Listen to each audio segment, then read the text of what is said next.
Hello বন্ধুরা, আমি আবার চলে এসেছি একটা নতুন ইউনিক রেসিপি নিয়ে। আজ আমি শেয়ার করব চাইনিজ একটা স্টার্টার আইটেম হানি চিকেন। দেখেই কতটা টেস্টি মনে হচ্ছে, তাই না? জিভে জল চলে আসছে, তাই তো? তাহলে চলো তাড়াতাড়ি দেখে নিই কীভাবে তৈরি করতে হবে। ফার্স্টে চিকেনে 1 চামচ আদা বাটা, 1 চামচ রসুন বাটা, 1 চামচ নুন, 1 চামচ গোলমরিচ গুঁড়ো, 1 চামচ ডার্ক সোয়া সস দিয়ে ভালো করে মাখিয়ে নিতে হবে। এরপর অল্প লেবুর রস দিয়ে ভালো করে মাখিয়ে ম্যারিনেট করে রাখতে হবে 2 আওয়ার্স মতন। যদি 2 আওয়ার্স হাতে টাইম না থাকে তাহলে হাফ অ্যান আওয়ার্স রাখলেও হবে।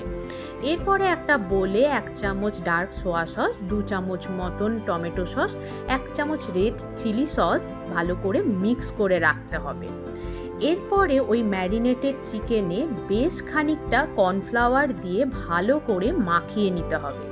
এরপরে সাদা তেল গরম করে ওই চিকেনগুলো একটা একটা করে দিয়ে বেশ ভালো করে লাল লাল করে ভেজে তুলে রাখতে হবে।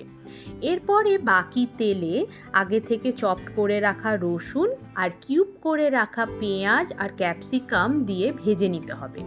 এবার আগে থেকে মিক্স করে রাখা সসটা আর ভেজে রাখা চিকেনগুলো দিয়ে ভালো করে মিক্স করে সেদ্ধ হয়ে এলে উপর থেকে অল্প হানি ছড়িয়ে দিলেই রেডি হানি চিকেন।